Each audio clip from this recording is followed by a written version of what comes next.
Anote esta data, 23 de março de 2024.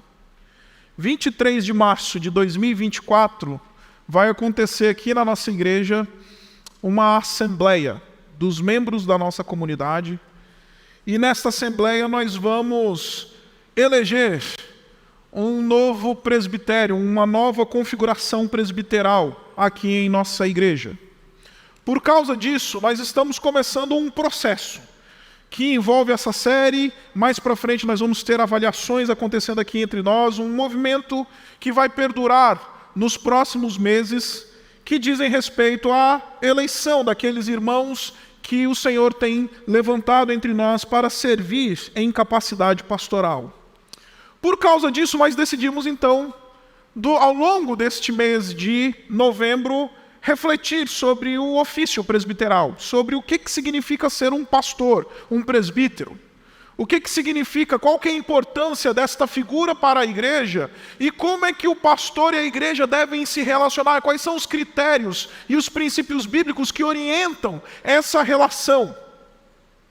Agora, nós não somente vamos estudar este assunto por causa da nossa lavanderia doméstica, por causa da nossa realidade particular, mas nós vamos estudar esse assunto porque nós vivemos um período de caos, absoluto caos, e não está passando aqui para mim, Davi. Se você puder passar então. Absoluto caos. Aí. Opa, agora foi para mim. Obrigado. Há um absoluto caos em nossos dias dentro da igreja evangélica. Esse caos, ele diz respeito, em primeiro lugar, a um caos de natureza moral. Nós vivemos numa realidade em que não é difícil você procurar a internet, abrir as páginas dos jornais aí, abrir as páginas do O Fuxico Gospel. E aí você vê lá os escândalos, né? Escândalos de pastores, enfim, lideranças espirituais que estão, enfim, caindo em descrédito por causa de coisas que estão acontecendo dentro da igreja cristã.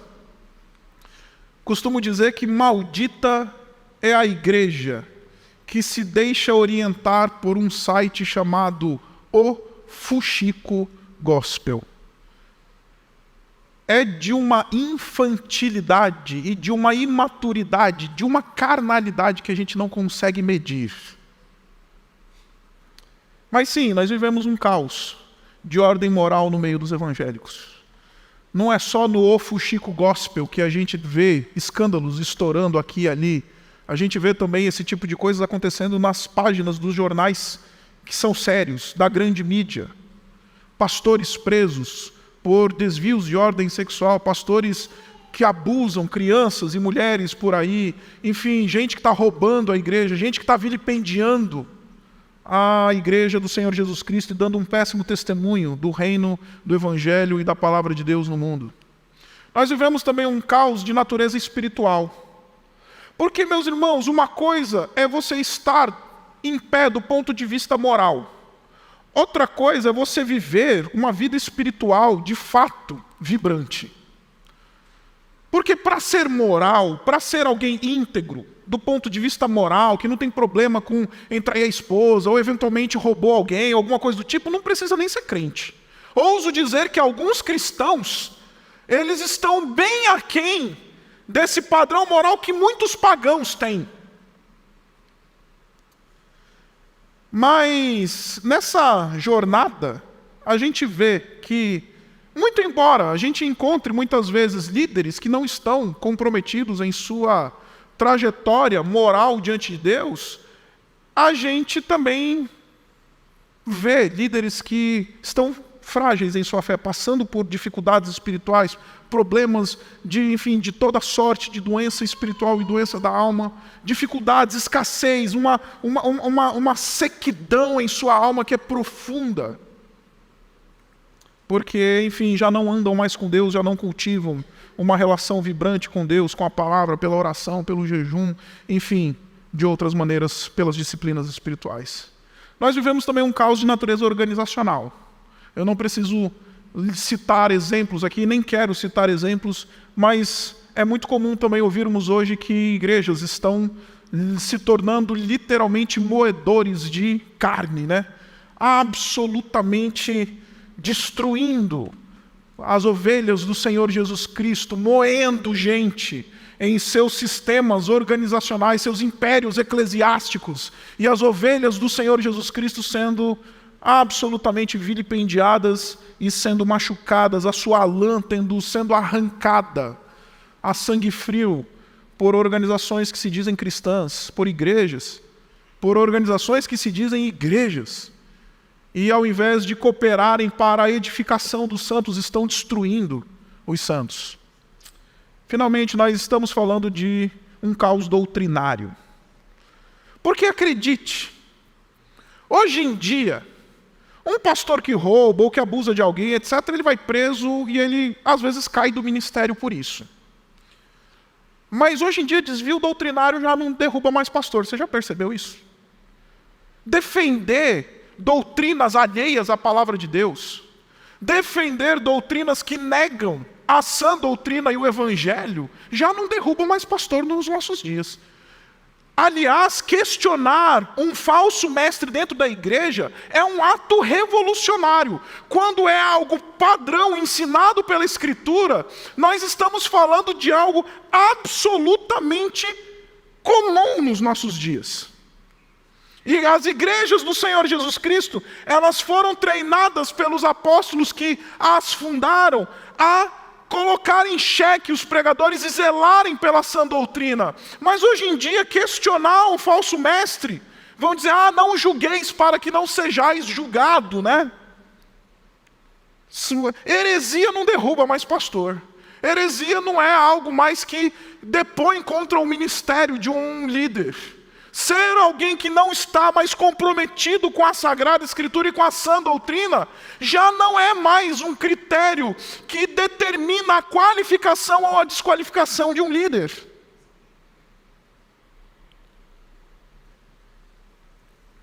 Por isso nós estamos inseridos em absoluto caos. E a maioria, meus irmãos, dos estudiosos sobre a palavra de Deus, eles vão dizer para a gente que o diagnóstico disso, ele pode ser abordado a partir de vários prismas. Mas é bem unânime o diagnóstico que é feito por estudiosos acerca da saúde da Igreja do Senhor Jesus.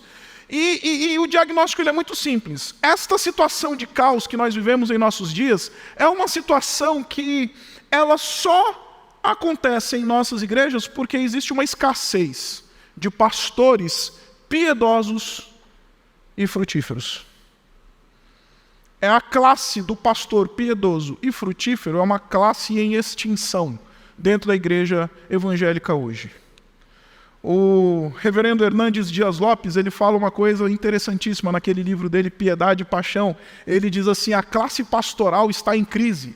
Crise vocacional, crise familiar, crise teológica. Crise espiritual. Quando os líderes estão em crise, a igreja também está. A igreja reflete os seus líderes. Não existem líderes neutros. Eles são uma bênção ou um entrave para o crescimento da igreja. Não tem meio termo. Ou o líder é bênção, ou ele vai ser maldição, ou ele é alguém que é comprometido com o evangelho, vive de maneira íntegra diante de Deus, ele tem uma espiritualidade robusta e cultiva estruturas eclesiásticas saudáveis, ou ele vai ser uma verdadeira maldição para o povo de Deus. É isso que o reverendo Hernandes diz, muito sabiamente em seu livro. Mas o modelo bíblico, uma das maneiras da gente, eventualmente tratar esse problema caótico é remontar e buscar o modelo bíblico. E o modelo bíblico fala sobre a igreja coisas muito, muito importantes. E a coisa que é mais importante de tudo aquilo que a gente encontra sobre o modelo eclesiástico que o Novo Testamento nos apresenta, é que embora todos os crentes, eles sejam de fato sacerdotes, nós, como igrejas e comunidades reformadas, e os teólogos reformados, os reformadores, eles nos ensinam um princípio que é o chamado princípio do sacerdócio universal. Nós rompemos com a tradição romana, lá em 1517, porque nós dissemos, não precisamos de estruturas eclesiásticas, não precisamos do Papa, não precisamos, do magistério da igreja para nos relacionar com Deus. O único que nós precisamos é do Senhor Jesus Cristo, o único mediador entre Deus e os homens. E cada cristão já é um sacerdote diante de Deus.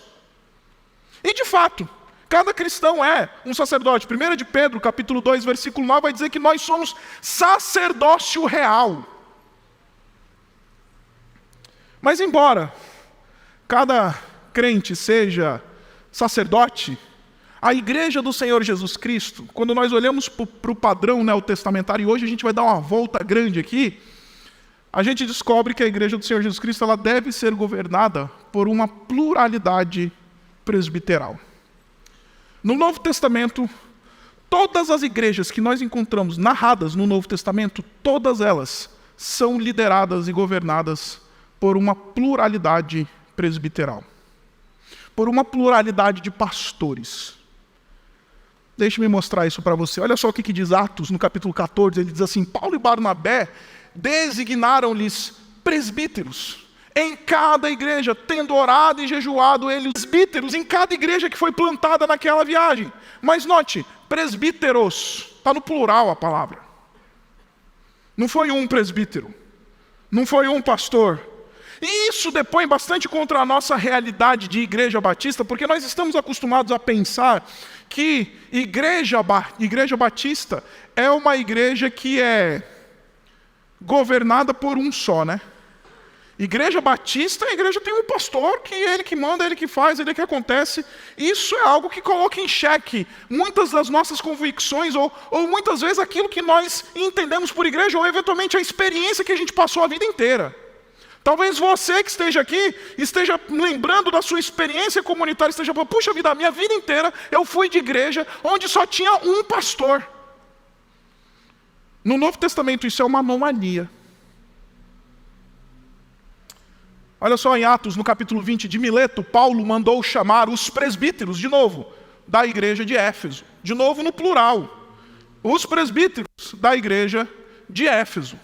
Quando você olha um pouquinho mais, você olha lá em Tito, no capítulo 1, versículo 5, você diz assim: a razão de tê-lo deixado, é Paulo falando com Tito, em Creta, foi para que você pusesse em ordem os que ainda faltavam e constituísse presbíteros em cada cidade. Você não vai constituir um presbítero para governar sozinho uma igreja, para ele estabelecer o seu império eclesiástico. Não, você vai constituir presbíteros. Sempre essa expressão no Novo Testamento vem aparecendo no plural. E finalmente, Tiago, no capítulo 5, mais um exemplo, eu podia dar muitos, mas eu não vou ficar aqui dando exemplos para vocês. Tiago, capítulo 5, versículo 14, ele diz assim: entre vocês há alguém que está doente, que ele mande chamar os presbíteros da igreja. Tiago está escrevendo para aqueles cristãos que foram espalhados dentro do Império Romano por causa da perseguição. Judeus que tinham se convertido ao cristianismo e que foram espalhados entre as nações que compunham o antigo Império Romano. E ele está dizendo: olha, quando vocês tiverem alguém doente da comunidade, chama lá os presbíteros, os pastores, para que eles, então, eles orem sobre este irmão doente e unjam ele com óleo, em nome do Senhor. O modelo presbiteral de uma governança plural é o modelo neotestamentário. E essa pluralidade presbiteral, ela é um modelo que, em primeiro lugar, é um modelo seguro. Olha só o que diz Provérbios 11, ele diz assim: não havendo sábia direção, cai o povo, mas na multidão de conselheiros há segurança.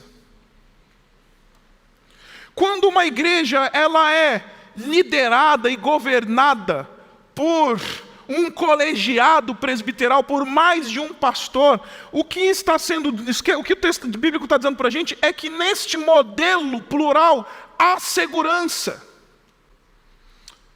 Um exemplo muito fundamental disso é que o modelo presbiteral, ele protege a igreja da tirania do único, do rei, do imperador da igreja. Que hoje em dia a gente já não tem mais nem dono da igreja, a gente já tem não é mais nem apóstolo, né? Agora já é patriarca, já é pai, já é arcanjo, semideus, sei lá do que estão chamando agora os pastores, donos de impérios eclesiásticos. O modelo presbiteral protege da tirania do imperador da igreja. Mas não somente protege da tirania do imperador da igreja, mas o modelo presbiteral também protege da tolice da massa. E, de novo, não estou chamando você de tolo. Mas existem algumas decisões, muitas vezes são tomadas no contexto da igreja, e que são jogadas no colo, às vezes, da massa, aquilo que a gente chama, né, do congregacionalismo absoluto. E tem decisões que, às vezes, os irmãos nem têm condição de deliberar sobre elas, porque não participam da vida, do dia a dia da igreja, e não têm condições, de fato, de tomar a decisão. Então, justamente porque existe um corpo dentro da igreja presbiteral para proteger a igreja nessas situações, também é importante. Isso dá segurança. Mas não somente isso, é eficaz. Os planos fracassam por falta de conselho, mas são bem-sucedidos quando há muitos conselheiros.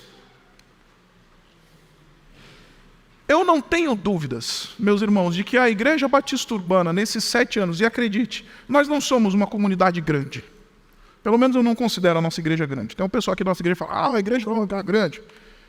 Eu já pastoreei uma comunidade grande, eu sei o que eu estou dizendo.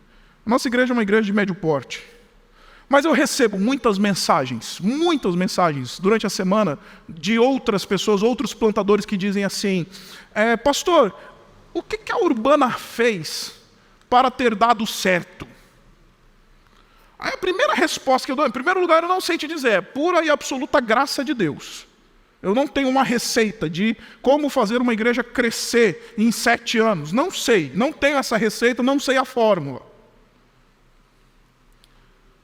Mas se tem uma coisa que eu não tenho dúvidas de que cooperou grandemente para que a Urbana começasse a se organizar de uma maneira saudável, foi o fato de que desde o primeiro dia a nossa liderança ela é configurada numa pluralidade presbiteral. Eu não tenho dúvidas disso. Se eu caísse duro neste momento, morto neste púlpito, eu ia morrer convicto de que se a Urbana chegou até aqui de maneira saudável, uma das razões é porque desde o primeiro dia nós vivíamos uma pluralidade presbiteral. Esse modelo de pluralidade presbiteral é carismático. E aqui o bicho pega, porque, meu Deus, pastor, nós somos uma igreja reformada, como assim? Confissão de Fé de Londres de 1689, você vai falar de carismatismo, pastor? É isso mesmo. Por quê, meus irmãos? Dentro de um corpo presbiteral existe uma multiplicidade de dons. Existe uma pluralidade de dons. Olha só o que diz 1 Coríntios capítulo 12, quando o apóstolo Paulo está instruindo a igreja de Corinto sobre a realidade dos dons espirituais, ele diz assim, há diferentes tipos de dons, mas o Espírito é o mesmo. Há diferentes tipos de ministérios, mas o Senhor é o mesmo. Há diferentes formas de atuação, mas é o mesmo Deus quem efetua tudo em todos. O que o apóstolo Paulo está dizendo é que o Espírito de Deus, ele concedeu uma miríade de dons a serem dados ao povo de Deus para a edificação do povo de Deus. E estes dons, eles precisam ser exercitados, eles precisam também estar dentro da liderança da igreja. Falei isso para o pessoal da manhã, eu fiquei meio constrangido, porque pareceu um tanto autorreferente, mas eu não queria que você tomasse essa minha fala como autorreferente. Mas esta igreja seria a mais miserável de todas as igrejas se dependesse só dos meus dons. Porque eu sei que, por exemplo, eu não tenho tão aflorado em mim aquele dom de cuidado, assim, de misericórdia, aquele dom que se espera muitas vezes que o pastor tenha. O pastor tem que ser aquele que a gente abraça e quer botar num potinho e levar para casa, né? Você sabe que esse não é o meu dom. Meu dom é o dom do mestre, meu dom é o dom do profeta, meu dom é outro. Então, se a pessoa chega na igreja batista urbana e mede o cuidado pastoral pelo pastor líder da igreja, certamente não vai ficar, nem deve ficar na igreja batista urbana.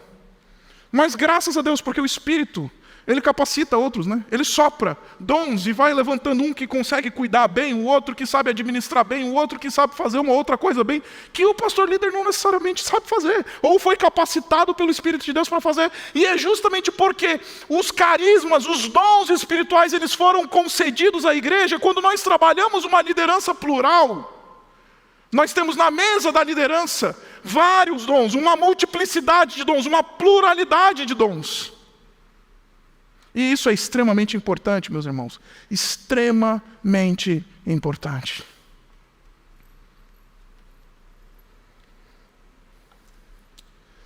O modelo bíblico, então, ele é que a igreja ela é regida, orientada, liderada. No Novo Testamento a gente encontra essa verdade de que há uma pluralidade de líderes.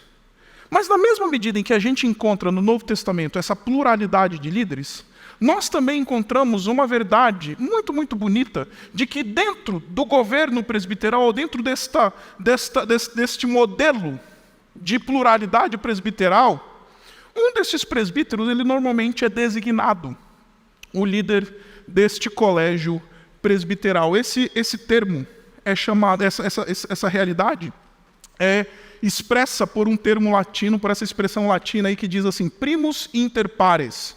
Primus inter pares em latim quer dizer o primeiro entre os iguais. E quando a gente olha para a Escritura, de fato, as igrejas do Novo Testamento, elas eram conduzidas e lideradas por, enfim, uma pluralidade presbiteral.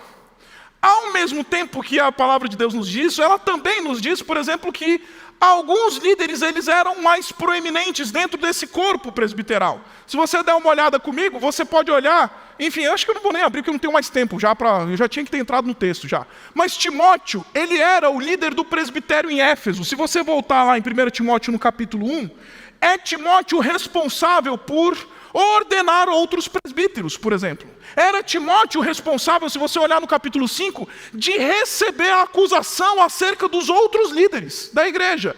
Ele era o indivíduo que ia julgar casos e eventualmente colocar outros presbíteros em disciplina. Lá no capítulo 5, versículo 19, o apóstolo Paulo fala claramente para o Timóteo, não aceite acusação. Por quê? Porque é ele que recebe as acusações. Não aceite acusação contra um presbítero, a não ser que seja uma acusação fundamentada por testemunho. Você, Timóteo, como líder dessa comunidade, como primus inter pares, você não vai expor os demais presbíteros da tua igreja, a não ser que eles estejam sendo de fato denunciados e a denúncia seja comprovada verdadeira. Tito também tinha essa mesma função em Creta. Lá em Creta, ele tinha sido instruído por Paulo, lembra? A gente acabou de ver, a constituir presbíteros em cada cidade ali na região de Creta, mas é ele o indivíduo que eventualmente vai exercer a autoridade disciplinar. É ele que vai exercer a autoridade para estabelecer se alguém está dentro dos critérios bíblicos para poder chegar ao ministério presbiteral, ao ministério pastoral. Era Tito que julgava isso. Tito era o líder da igreja em Creta. Tiago, que talvez de todos os presbíteros que o Novo Testamento narra, é talvez o mais proeminente. Tiago, ele era meio-irmão de Jesus e ele foi o líder do presbitério de Jerusalém. Ele foi, por exemplo, responsável por enviar Paulo e Barnabé para a primeira viagem missionária. Olha que coisa incrível. Ele que foi quem escreveu a epístola de Tiago, que nós lemos na Escritura. Ele foi um líder de extrema proeminência. E olha que estava só gente graúda lá dentro do presbitério de Jerusalém, viu? Tinha um tal de apóstolo Pedro, tá? Tinha uns caras fortes lá dentro. Tinha uns discípulos lá que andaram, mas é interessante que Tiago, que é chamado o líder do presbitério de Jerusalém, é bem verdade que o fato de ter sido meio-irmão de Jesus, isso cooperou para a sua proeminência, né? Afinal de contas, se você compartilhou o beliche com Jesus, é um pouco mais fácil você ser líder, né? Você ter se tornado líder. Você jogou videogame com Jesus em casa, então o pessoal vai te respeitar um pouquinho mais, né? Andou com Jesus, então a gente vai trazer para perto. Finalmente, quando o Senhor Jesus Cristo ele decide enviar cartas às igrejas da Ásia Menor, as chamadas 7 cartas que nós encontramos lá nos capítulos 2 e 3 de Apocalipse, o Senhor Jesus Cristo, ele elogia e critica esta igreja ao elogiar e criticar o anjo desta igreja, que é o mensageiro, o pregador, o pastor de cada igreja. Então tem um anjo de Éfeso, tem um anjo de Esmirna, tem um anjo de Filadélfia, tem um anjo de Laodiceia, tem um anjo, enfim, das cidades do Novo Testamento, das 7 igrejas, de Sardes. Cada igreja tem um anjo, embora seja um governo plural, um governo presbiteral, uma pluralidade de presbíteros, é muito autoevidente no Novo Testamento de que um deles, dentro dessa pluralidade, ele era elevado como líder desta realidade plural. O pastor John Piper, ele tem uma frase que eu acho sensacional que resume isso. Ele diz assim: nos tempos do Novo Testamento, somos informados de que Cristo escolheu os 12, mas Pedro atuou como líder entre eles. A igreja primitiva desfrutou de uma pluralidade semelhante de liderança. Mas parece que Tiago exerceu um papel e influência únicos como o principal líder da congregação de Jerusalém. O mesmo é verdade na igreja de hoje. Um presbitério como corpo precisa de um líder. Para que a liderança da igreja se desenvolva, a pluralidade de presbíteros precisa ser liderada. Se pastores lideram, eles precisam ser liderados. E essa é a visão da nossa igreja, meus irmãos. Eu estou expondo aqui, antes de entrar no texto que a gente tem diante de nós, a visão da Igreja Batista Urbana. Nós somos uma igreja que vai justamente, daqui a alguns meses, eleger um novo presbitério, porque nós acreditamos nisso. Acreditamos piamente nisso. Nós reconhecemos irmãos que estão em nosso meio e que eles então vão compor um presbitério, e este presbitério está debaixo da liderança do pastor líder. No caso, sou eu. Mas, se o Isaac morrer, se o Isaac for embora, que Deus me livre, o Isaac fique desqualificado para o ministério, esse modelo continua. Por quê? Porque olhamos para a Escritura, é esse modelo de liderança que nós encontramos. Um modelo de presbiterato plural. E dentro deste presbiterato plural, nós temos um líder que toma proeminência e responde pelo todo. Agora, a gente precisa definir termos quando a gente fala sobre isso, e essa é a última parte aqui, dessa primeira parte aqui. O apóstolo Paulo, lá em Atos, no capítulo 20, ele usa algumas palavras muito, muito importantes para descrever quem que é este líder, quem que é este pastor, quem que é esse presbítero, quem que é esse bispo. Lá no Atos 20, no versículo 17, ele diz assim: de Mileto, Paulo mandou chamar os presbíteros, está aí a palavrinha em grego para os eruditos de plantão, os presbíteros da igreja de Éfeso. O apóstolo Paulo estava ali em Mileto, próximo a uma cidadezinha próxima de Corinto, e aí então o apóstolo Paulo chama os presbíteros de Éfeso para virem até ali a ele, para que ele possa dar algumas instruções e eventualmente se despedir desses irmãos. E aí então, quando ele está falando a estes presbíteros, o texto chamou eles de presbíteros. Quando ele está falando com estes presbíteros, o texto diz assim: cuidem de vocês mesmos e de todo o rebanho sobre o qual o Espírito Santo os colocou como bispos, episcopos. Para o quê? Para pastorearem a igreja de Deus que ele comprou com o seu próprio sangue.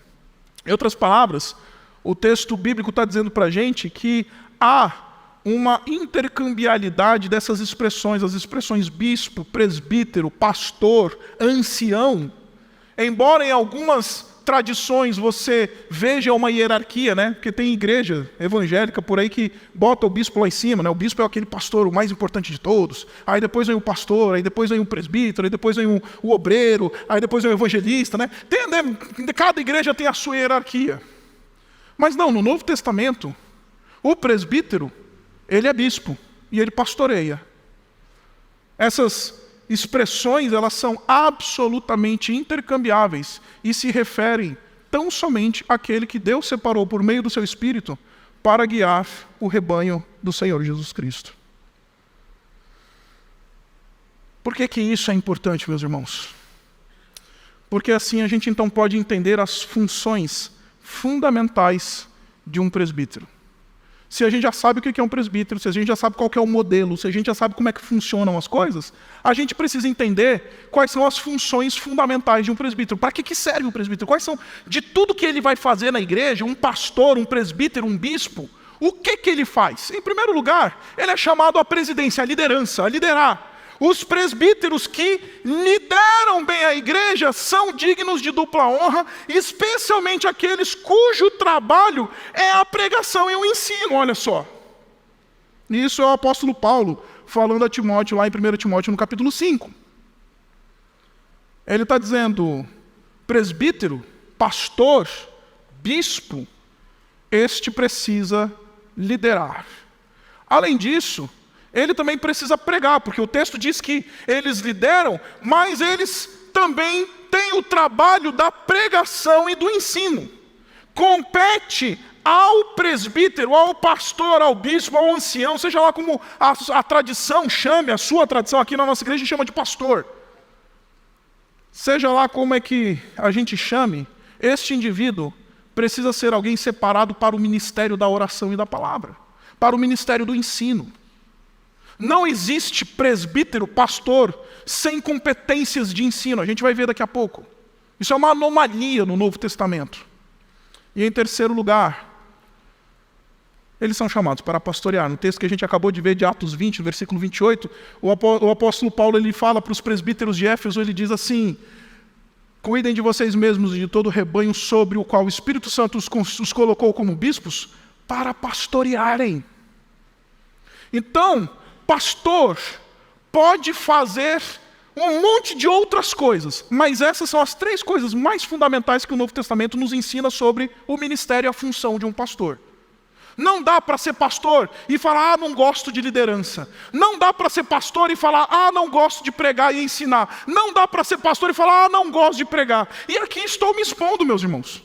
Porque acredite, dessas 3 coisas aqui, me parece que o terceiro aqui é o que mais me tenho como fraqueza no meu caráter, no meu exercício ministerial. Eu não sou muito bom com pessoas. Eu sou um acadêmico chato, né?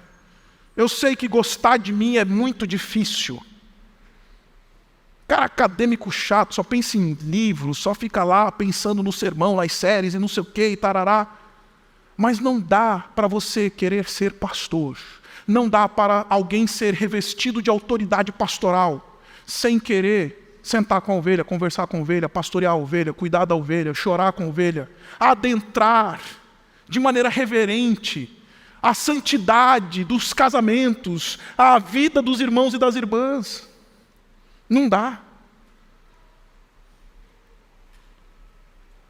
É verdade que cada pastor ele tem nesses 3 elementos fundamentais, traços mais, enfim, aflorados em si. Mas no Novo Testamento, um pastor, ele precisa entender que estas 3 funções, elas são fundamentais. Ele pode ser bom de administração, ele pode ser bom disso, ele pode ser bom de futebol, ele pode ser bom de fazer churrasco, ele pode ser bom de piada, ele pode ser bom do que quiser, mas se ele não souber presidir, pregar ou pastorear, ele se torna uma anomalia para o Novo Testamento. Tendo dito essas coisas, a gente chega então em 1 Timóteo, no capítulo 3. E eu tenho um pouquinho mais de 15 minutos para poder explicar para você o que a gente encontra nesse texto. Aqui em 1 Timóteo, no capítulo 3, nós encontramos aquilo que nós chamamos de o etos presbiteral. E, pastor, o que você está querendo dizer por etos presbiteral? Estou emprestando uma expressão de Aristóteles. Aristóteles ele fala que o movimento da credibilidade, muitas vezes o movimento da comunicação, o movimento que compõe uma figura de proeminência, alguém que comunica de maneira, enfim, enfática e definitiva, ele tem 3 elementos unidos. É um ethos que diz respeito à credibilidade pessoal, um pathos, um feeling, um sentimento, e um logos, uma comunicação, uma verbalização. Nessa série, então, a gente vai ver justamente essas 3 coisas. O ethos, a credibilidade do presbítero, o pathos, o coração, o sentimento do presbítero e, finalmente, o logos, a prédica do presbítero. O que ele ensina, o que ele fala. Nesse texto, nós encontramos os fundamentos da credibilidade de um líder. Os fundamentos que estabelecem por que um pastor ele deve ser digno, deve ser honrado e deve ser dignificado no meio do povo de Deus. Versículo 1 diz assim: esta afirmação é digna de confiança. Se alguém deseja ser bispo, deseja uma nobre função. Note que o texto está falando para a gente que o ofício presbiteral é uma aspiração vocacional. Ele está dizendo, se alguém deseja ser bispo. As versões mais antigas, onde eu aprendi esse texto pela primeira vez, diz assim, se alguém almeja ou aspira o episcopado, excelente obra almeja. É a ideia de alguém que de fato deseja profundamente se colocar à disposição do Espírito de Deus para servir o povo de Deus numa capacidade pastoral, liderando, ensinando, pregando, cuidando. Porque, meus irmãos, tem que querer, tem que ser vocacionado, tem que ser alguém que arde e deseja o ministério. Porque acredite, se for para fazer sem querer, vai dar muito ruim o negócio. Eu tinha um professor no seminário que ele falava que tem vocacionados e tem assobiados. Os vocacionados são aqueles que Deus chamou, né? São aqueles que de fato têm um desejo profundo de servir a igreja do Senhor Jesus Cristo e faz isso de coração, faz isso como se fosse a sua última coisa a fazer na vida. E tem aqueles que fazem por interesse. Porque gostam do microfone. Porque gostam de estarem expostos mais publicamente. Porque gostam disso. Esses são os assobiados, dizia o meu professor no seminário. E ele perguntava, se tirassem o microfone, se tirassem a câmera, se tirassem o telão, se tirassem tudo isso daí, você ainda assim iria querer servir? Eu não falei isso daqui para o pessoal da manhã porque meu tempo estava corrido. Mas, normalmente, quando alguém chega para mim e pergunta... E fala assim, pastor, eu quero ser pastor, me ajuda a chegar lá? A primeira pergunta que eu faço é, quando você se imagina como pastor, o que você vê? A resposta que eu comumente ouço é, eu me vejo pregando. Eu me vejo liderando, coordenando ou presidindo uma assembleia de membros. Eu me vejo fazendo isso ou aquilo, pregando em grandes conferências. Eu me vejo fazendo isso ou aquilo. Eu falo, então tu não é pastor não, bicho, tu talvez seja um pregador. Você devia dizer para mim que você está querendo andar com o povo de Deus, que você quer andar com eles, ensinar o povo de Deus. E não é ter microfone, não, é uma vocação, aquilo que a gente faz por vocação. Agora, só ter a aspiração vocacional não faz um pastor. Simplesmente dizer, eu quero ser pastor, não faz um pastor. Essa aspiração que o apóstolo Paulo está dizendo, ela precisa ser reconhecida pela comunidade. Em outras palavras, se a minha vocação é para a comunidade precisa reconhecer que eu estou servindo a comunidade. A igreja precisa validar. Uma das coisas que são mais interessantes em acompanhar seminaristas vocacionados no meu ministério de ensino, nos seminários onde eu leciono, é ver a pressa desses indivíduos em querer ser logo ordenados ao ministério pastoral. O menino mal termina lá o curso dele de bacharel em teologia, ele já se acha pastor. Aí ele fica pressionando o pastor, dizendo, pastor, não vai me ordenar, mas isso não é critério para alguém receber o ofício presbiteral. O critério é ter sido reconhecido pela igreja e ter sido visualizado e honrado e respeitado pela igreja como alguém que de fato aspira e deseja servir a igreja nessa capacidade. Aliás, as maiores dores de cabeça que tive como pastor dessa igreja nos últimos anos, no que diz respeito a encaminhamento ou literalmente desencaminhamento de vocacionados, é porque vinha vocacionado chegar para mim e falar, pastor, me ordena. Eu falo, mas cadê teu ministério? Se eu levar o teu nome lá para a igreja, alguém vai te conhecer? Cadê os frutos do teu serviço para a comunidade? Cadê a tua demonstração de vocação que você faria de graça? Não é pelo salário, não é pela posição, você faria porque isto é o que arde no seu coração, isto é o que aspira a tua alma. Cadê o teu fruto? Cadê o teu ministério? Cadê os resultados do teu serviço dentro da comunidade? Acorda para a vida, camarada. Se eu levar o teu nome, vai ter gente que nem sabe quem tu é dentro da igreja. Aí vai embora, porque não me valorizam. Porque não me dão espaço. Porque isso. Não, o revestimento pastoral, ele é posterior ao fruto, e não anterior. O revestimento da autoridade pastoral é posterior ao serviço. Eu primeiro sirvo, eu primeiro frutifico, eu primeiro sou aquele que sou identificado como alguém que é assim. Aí vem o revestimento pastoral. Porque a minha vocação ela é provada. O meu aspirar e o desejar a vocação é algo que é provado. Mas em segundo lugar, o ofício presbiteral, note o texto diz, é uma nobre função. E a gente acha que o texto está falando que o pastor ele é melhor do que os demais que servem na igreja. Não, não é isso que o texto está dizendo. Quando o texto está dizendo para nós uma nobre função, uma excelente, muitas vezes algumas versões vão dizer assim, uma função excelente, não é que o texto está elevando o pastor em detrimento dos demais.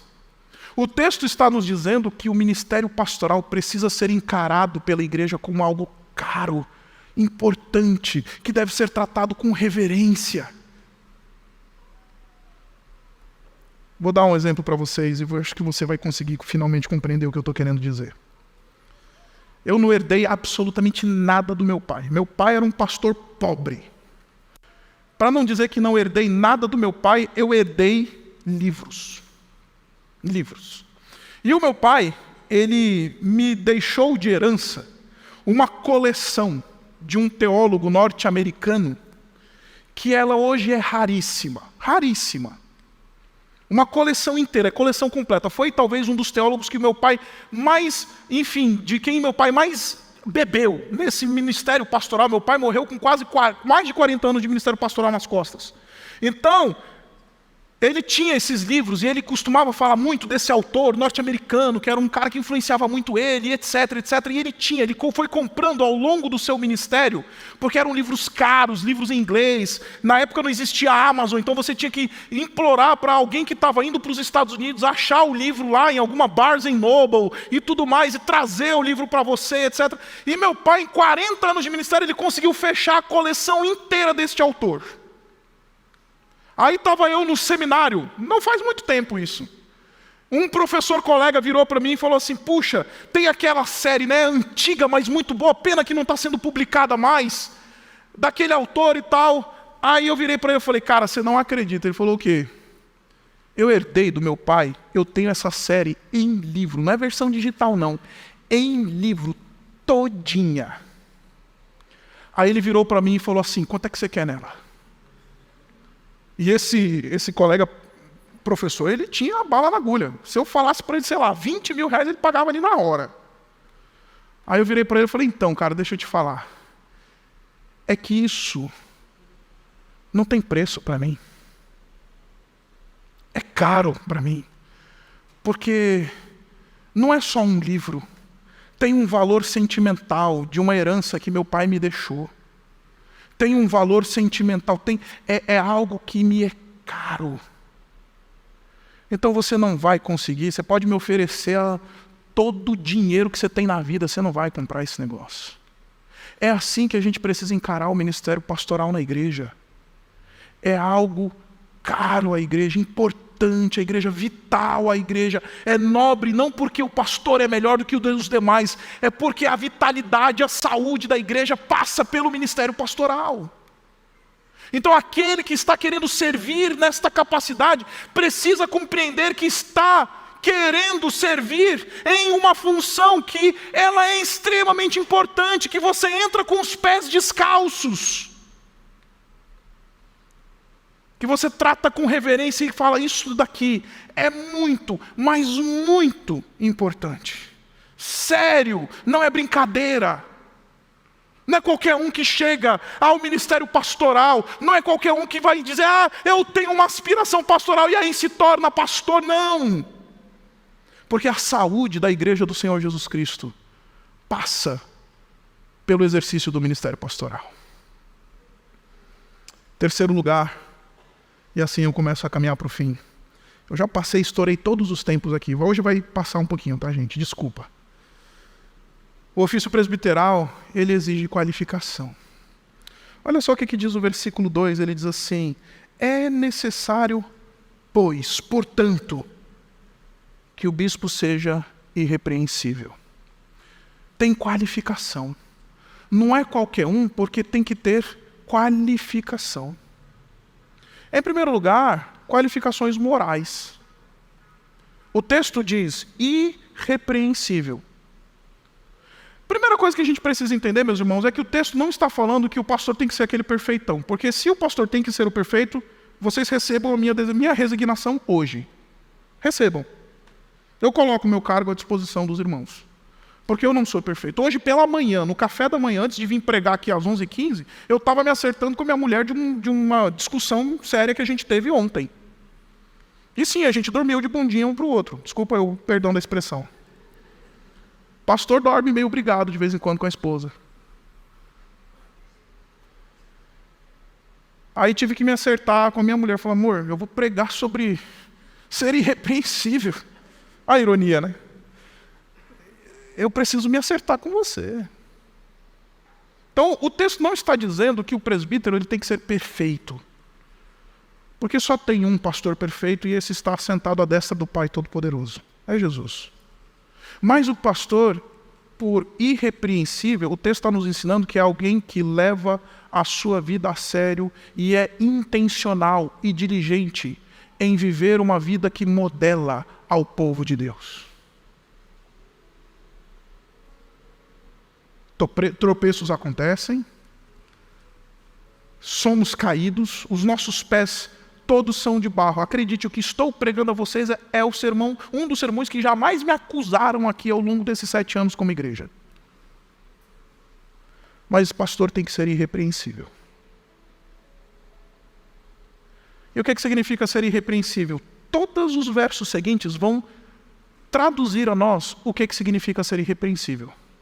Em primeiro lugar, um caráter irrepreensível. Olha só que interessante, a continuação do versículo 2 vai dizer, o que significa então?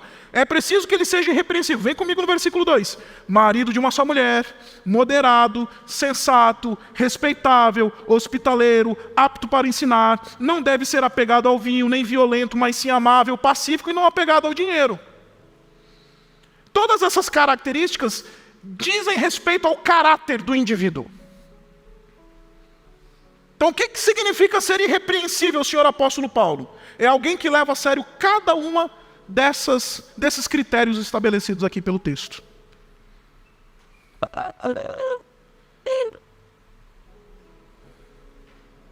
Mas não é só ser irrepreensível no caráter. É também ser irrepreensível na casa. Porque o texto fala para a gente, nos versículos 4 e 5, ele diz assim, ele deve governar bem a sua própria família, tendo os filhos sujeitos a ele com toda a dignidade. Pois se alguém não sabe governar sua própria família, como poderá cuidar da igreja de Deus? Cuidar bem da casa é critério para poder cuidar da igreja do Senhor Jesus, cuidar da casa de Deus.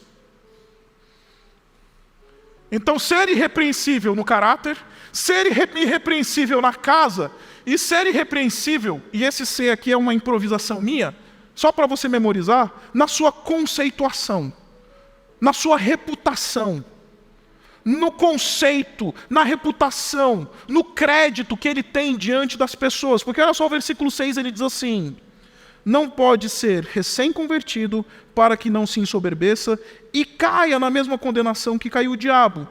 Também deve ter boa reputação.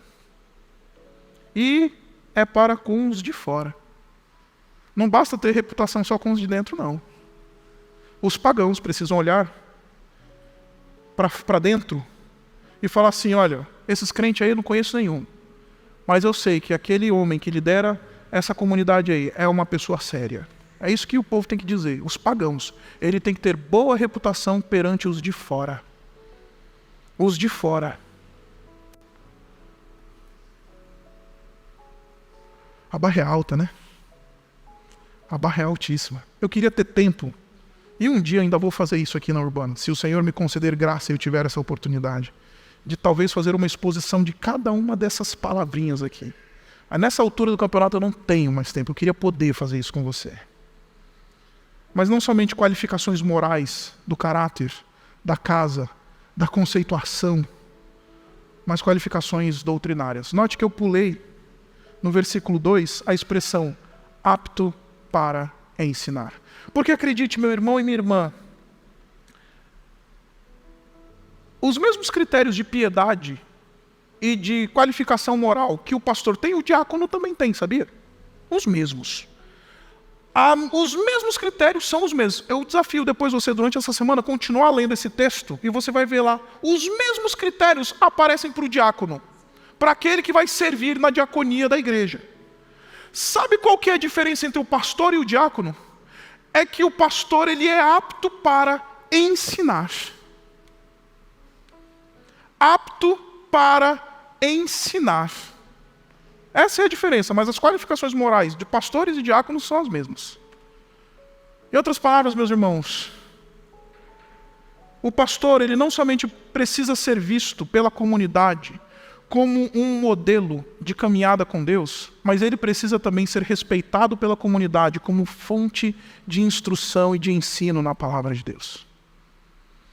A igreja precisa olhar para os seus líderes e falar assim: estes homens o Senhor capacitou para nos instruir com sua palavra. Estes homens são aqueles que o Espírito separou em nosso meio e o vento soprou para que possamos buscá-los sempre que quisermos ser instruídos na palavra de Deus. Porque o pastor precisa gozar de qualificações morais, mas também de qualificações doutrinárias. Como eu disse para vocês no início desse sermão, hoje heresia não derruba mais pastor, infelizmente. Pecados de ordem moral derrubam. Algumas igrejas ainda derrubam. Mas heresia não derruba. O sujeito sobe no púlpito, prega todo tipo de asneira e nada acontece. E se você questiona, não julgueis, né?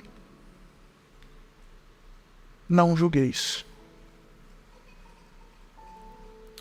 O que a gente aprende com isso? Uma coisa muito simples. Aplicações rápidas para a gente encerrar. Primeiro, tendo visto tudo que nós vimos, o modelo que nós vimos, as qualificações, a beleza do ministério presbiteral, a importância do ministério presbiteral, desenvolvam uma convicção de que a igreja de Jesus possui um modelo de governança para o seu próprio bem.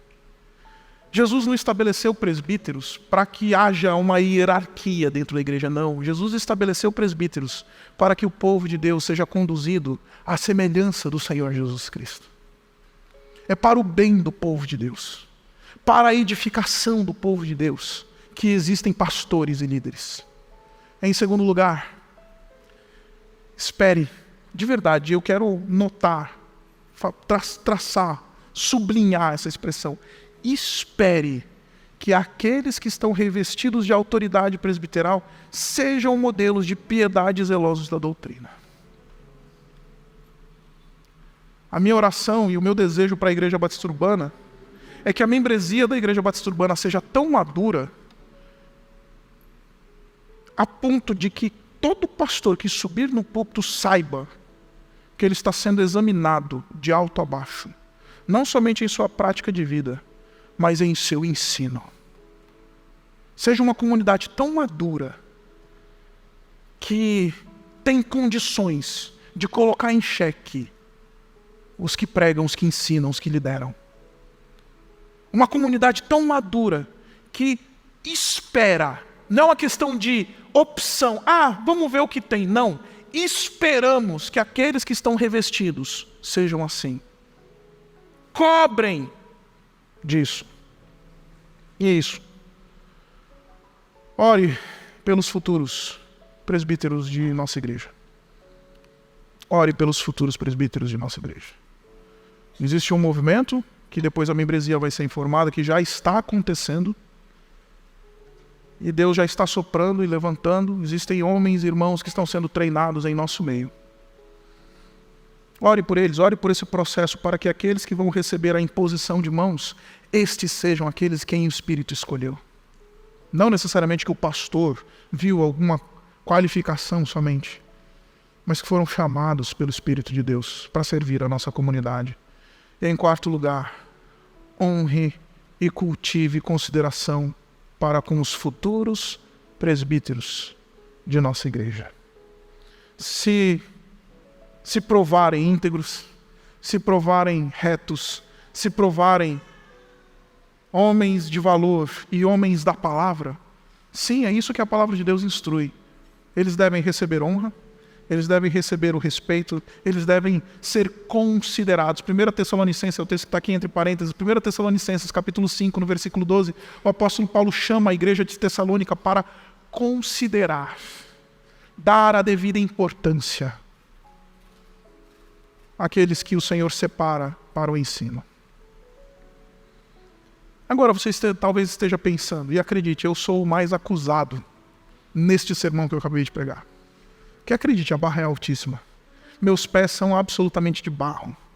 Você não tem ideia do quão difícil é se preservar, a não ser que seja pela graça de Deus.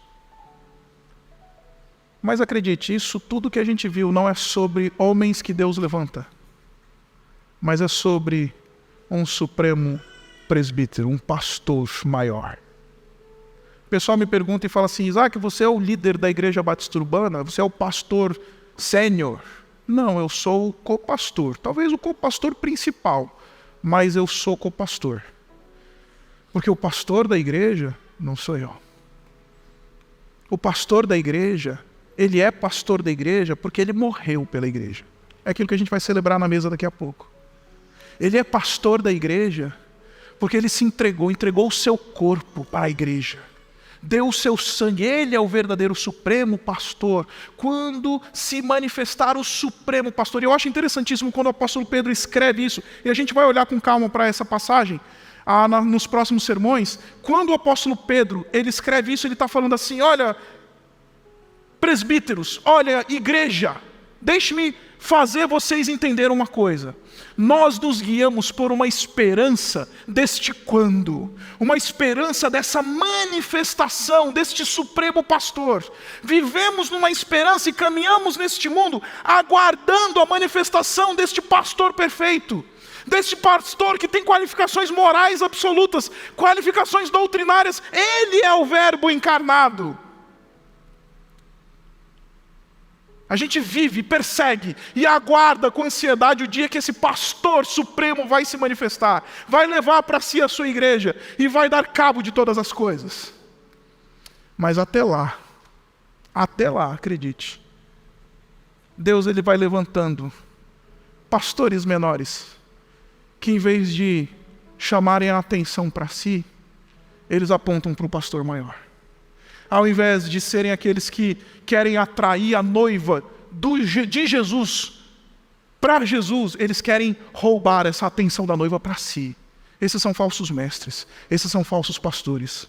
Porque os pastores que Deus tem para o seu povo são aqueles que sempre vão dizer: não é sobre mim, não é sobre o líder. O pastor líder da comunidade é Jesus. Eu só sou um copastor. Eu só sou alguém que coopera para que a noiva seja cada vez mais apaixonada, não pelo seu pastor humano, mas pelo seu supremo pastor, que morreu por ela e deu a sua vida por ela. É sobre o presbítero maior. Há um supremo pastor. Por isso, estamos caminhando em direção a ele. É tudo sobre ele. Por isso, os pastores menores, humanos, que são levantados pelo Espírito para servir, têm que ser figuras crísticas, figuras que apontam, que ao olharem para ele, em vez de ouvirem, vejam o supremo pastor. Uma igreja não pode ser apaixonada pelo copastor menor, Uma igreja precisa ser apaixonada pelo pastor maior. Por isso, quando apaixonada por um grande pastor e perfeito pastor, ela não vai se contentar com qualquer pastor medíocre que queira seduzi-la. Ela não vai se deixar levar por qualquer teólogo de meia tigela, pastor sem vergonha. Ela não vai se deixar levar. Porque o critério que ela está esperando é um padrão tão alto, tão sublime, a ponto de que só Deus pode alcançar, que aqui não cabe mais. A noiva é apaixonada por um pastor perfeito, por um noivo perfeito. E é este noivo que todos os outros demais pastores precisam ilustrar, precisam apontar para o bem da igreja do Senhor Jesus. Abaixe sua cabeça e vamos orar. Deus bendito, louvado seja o teu nome. Louvado seja o teu nome porque tu és bom. Obrigado porque tu nos providenciaste o pastor maior em Cristo Jesus. Pai, como a gente precisa aprender a se reapaixonar por Jesus. E na medida que a gente se apaixona cada vez mais por Jesus, os nossos olhos brilham por Jesus. A barra do modelo pastoral sobe cada vez mais para o nosso bem, para o bem da tua igreja. Pai, não permita que sejamos seduzidos por padrões de iniquidade, padrões de heresia. Não permita. Permita que a tua igreja, a Igreja Batista Urbana, que foi comprada pelo sangue do Senhor Jesus Cristo e a Ele pertence, seja uma igreja sempre conduzida por homens que, na medida em que caminham no meio do povo, lembram Jesus. Na medida em que ministram, lembram a voz de Jesus. Na medida em que abraçam, que toquem como Jesus. Na medida em que servem, sirvam como Jesus. O nosso supremo pastor, aquele que é o etos perfeito, o etos presbiteral perfeito do teu povo. Nós oramos assim no nome dele. Amém.